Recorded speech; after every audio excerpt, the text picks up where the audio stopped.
We've reached the stage of the Trump presidency when the Secretary of State has to call a news conference to deny that he called the president a moron, and then he doesn't actually deny it. NBC News originally reported the unflattering way that Rex Tillerson had allegedly described his boss' mental capacity.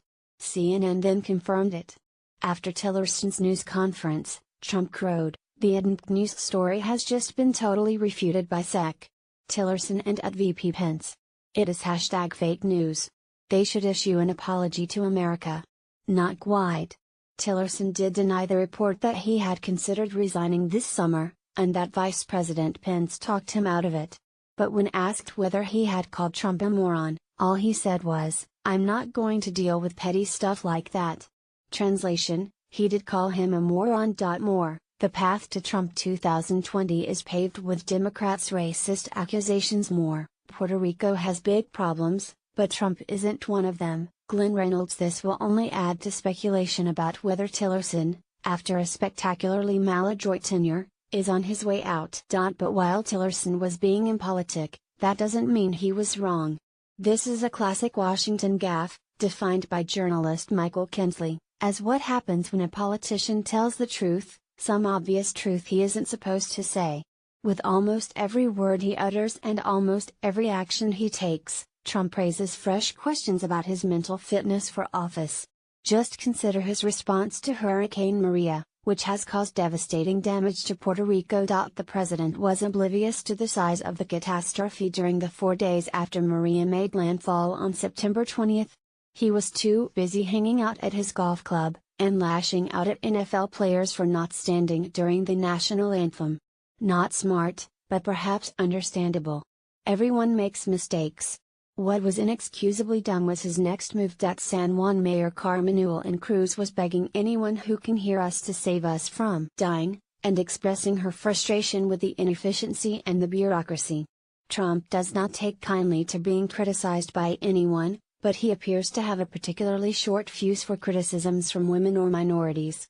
Without evidently giving it much thought, he took to Twitter early Saturday from his golf club in Bedminster, New Jersey, to fire back. The mayor of San Juan, who was very complimentary only a few days ago, has now been told by the Democrats that you must be nasty to Trump. Such poor leadership ability by the mayor of San Juan, and others in Puerto Rico, who are not able to get their workers to help.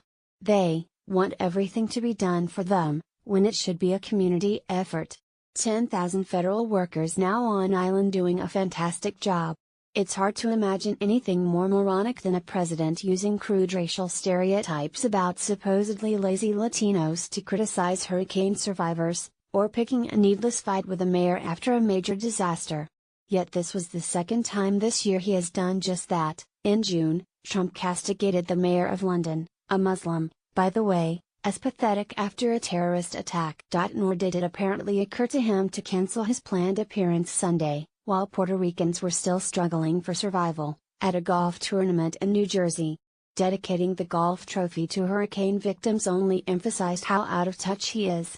It's as if Marie Antoinette had said, "Let them eat 9 irons." More, at UN, Trump's Me First doctrine abandons Truman's post-war security for all policing the USA, a look at race, justice, media. Trump journeyed to Puerto Rico on Tuesday to try to dispel that image. Again, it was a comedy of errors. The most widely seen picture from the trip showed Trump throwing paper towels at hurricane survivors, as if they were seals receiving fish from a trainer. Trump refused to meet with Cruz, leading to more quotes from her lambasting him. This terrible and abominable view of him throwing paper towels and throwing provisions at people, it does not embody the spirit of the American nation, she said. Wait. Trump wasn't done. At a news conference at an Air National Guard base in Puerto Rico, the president lauded the Coast Guard as special, very brave people. Then he turned to a man in uniform and asked, "Would you like to say something on behalf of your men and women?" His response, "Sir, I'm representing the Air Force." Mixing up Coast Guard and Air Force uniforms is understandable for a newly elected president with no military experience. It's less excusable after more than 8 months in office. At this same briefing, Trump also said, in that tone-deaf way of his, "You can be very proud. Everybody around this table, and everybody watching, can really be very proud of what's taken place in Puerto Rico, because fewer people died than during Hurricane Katrina.